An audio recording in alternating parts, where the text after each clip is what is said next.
Hello, hello guys. Nandito kami para manguha ng repolyo.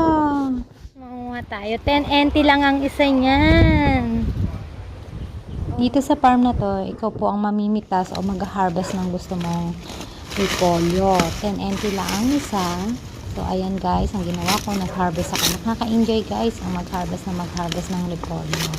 Mga sariwa, syempre bagong pitas. Tingnan nyo naman. Ang ganda-ganda. Oh.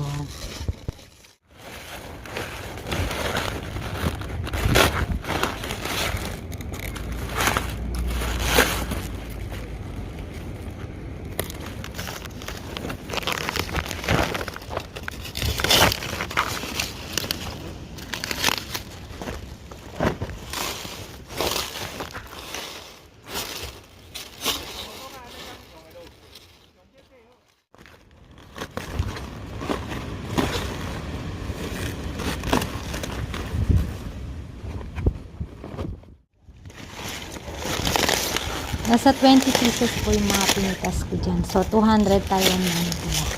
Ang dami, no? Thank you for watching. Bye!